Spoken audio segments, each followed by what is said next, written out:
Bismillahirrahmanirrahim. Assalamualaikum warahmatullahi wabarakatuh.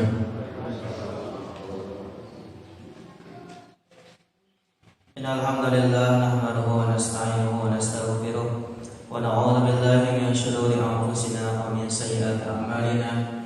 May yahdihillahu fala mudilla lahu wa may yudlil fala hadiya lahu. Asyhadu an la ilaha illallah wahdahu la syarika lahu wa asyhadu anna Muhammadan abduhu wa rasuluhu la nabiyya ba'dahu. Amma ba'du. Kita panjatkan puji serta rasa syukur kita kehadirat Allah Subhanahu wa taala. Salawat beserta salam semoga senantiasa tercurah limpah sampaikan kepada baginda Nabi besar Muhammad sallallahu alaihi wasallam. Jamaah subuh yang dimuliakan Allah Subhanahu wa taala. Alhamdulillah kita masih bisa dipertemukan dengan hari ke-8 di bulan suci Ramadan ini, maka wajib bersyukur kepada kita.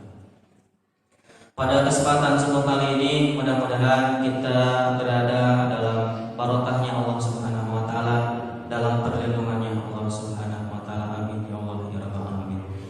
Pada kesempatan ini saya akan membacakan adab-adab ataupun tata krama dalam berpuasa. Yang pertama adalah diwajibkan kita untuk memahami rukun daripada puasa, yaitu yang pertama adalah niat. Niat ini boleh dilakukan dengan niatan berpuasa selama 1 bulan. Jadi tidak harus setiap hari. Akan tetapi apabila seorang wanita terdapat di dalam keadaan nifas setelah melahirkan ataupun setelah haid, maka niat yang dari permulaan awal bulan Ramadan itu terputus, maka wajib berniat kembali. Nah, seperti itu.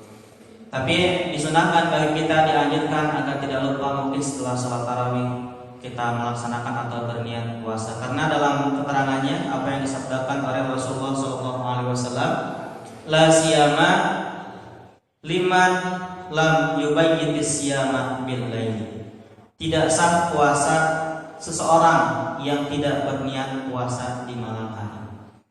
Begitu wajibnya setiap amalan-amalan yang kita lakukan perlu dilakukan dengan niat yang benar.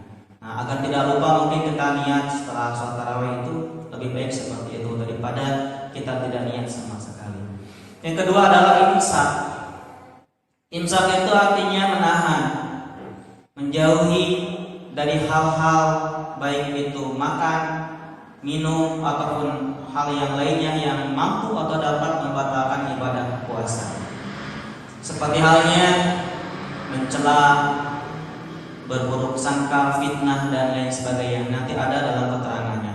Kemudian tata krama ataupun adab selanjutnya adalah kita menyegerakan berbuka puasa dan mengakhirkan sahur. Sebagaimana diriwayatkan dikatakan oleh Rasulullah SAW, la yazalun nas bi khairin ma ajilul fitrah wa akharus sahur. Tidak henti-hentinya manusia dalam kebajikan selama mereka menyegerakan berbuka dan mengakhirkan sahur. Seperti yang sering disampaikan, kita disunahkan untuk mengakhirkan sahur. Minimal sahur kita mungkin 3:30, kalau enggak jam 4, atau mendekati kepada imsak. Ini sahur jam 1, jam 2 tidur lagi, nanti bangun 9:30 siang.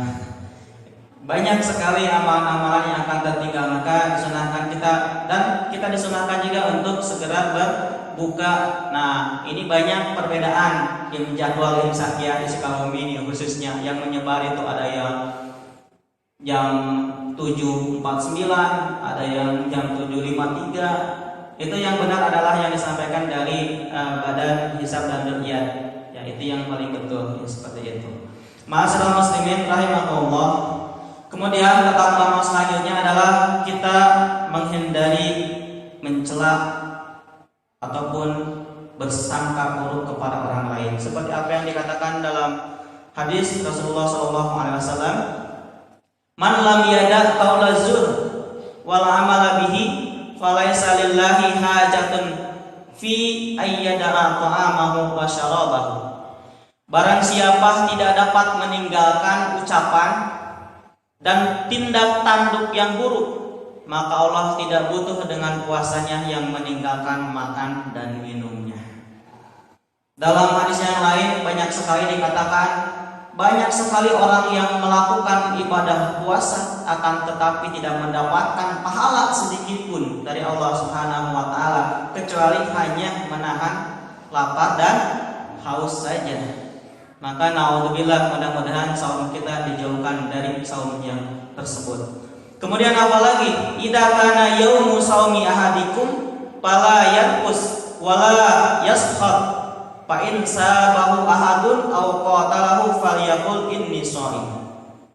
Jika di antara kalian sedang berpuasa, maka janganlah ia berbuat yang tidak senonoh dan berteriak-teriak. Jika seorang sedang mencacinya atau hendak membunuhnya, maka katakanlah aku sedang berpuasa. Menjaga lisan dan bersabar ketika ada orang lain yang mencaci kita, kemudian menjelekkan kita ataupun berprasangka buruk kepada kita, maka katakan kita sedang berpuasa. Artinya tidak boleh berantem, menjaga sabar dan lain sebagainya. Ma'asyiral muslimin rahimakumullah, dan tata krama selanjutnya kita dihendakkan untuk memperbanyak doa, khususnya kita ketika menjelang berbuka puasa, seperti yang dikatakan lishaimi da'watun inda fitrihi la turadu. Bagi seorang yang berpuasa diberi hak untuk berdoa yang tidak akan ditolak ketika berpuasa. Ketika berbuka puasanya kita perbanyak doa kepada Allah Subhanahu wa taala, jangan sampai waktu berbuka masih dalam perjalanan atau dalam kegiatan yang lainnya. Kemudian yang terakhir adalah perbanyak kita memberikan sedekah, khususnya kepada orang yang melakukan puasa. Salah satu contohnya yang dikatakan Rasulullah, man faqara shaiman kana lahu mislu ajrihi ghairu annahu la yunqasu min ajri shaimi syai'an. Barang siapa memberi makan kepada orang yang berpuasa, maka ia mendapat pahala yang sama dengan pelakunya tanpa mengurangi pahala pelakunya sedikit pun. Kita yang berbuka dengan banyak makanan yang mewah, perhatikan tetangga kita yang mungkin berbukanya hanya dengan segelas air putih ataupun makanan yang sedikit, maka setiap makanan ataupun sedekah yang kita berikan kepada orang yang berpuasa itu pahalanya sama seperti orang yang melakukan puasa tersebut. Maka mari kita perbanyak ibadah-ibadah di bulan Ramadan ini, baik tarawih, tadarus, zikir dan lain sebagainya, supaya setiap amalan-amalan kita diterima oleh Allah Subhanahu wa taala. Itu aja mungkin yang disampaikan pada subuh kali ini, mudah-mudahan bermanfaat bagi kita. Rabbana hab lana min azwajina wa dhurriyyatina qurrata a'yun waj'alna lil muttaqina imama. Rabbana atina fid dunya hasanah wa fil akhirati hasanah wa qina adzabannar. Subhana rabbika rabbil izzati amma yasifun wa salamun alal mursalin walhamdulillahi rabbil alamin. Wassalamu alaikum warahmatullahi wabarakatuh.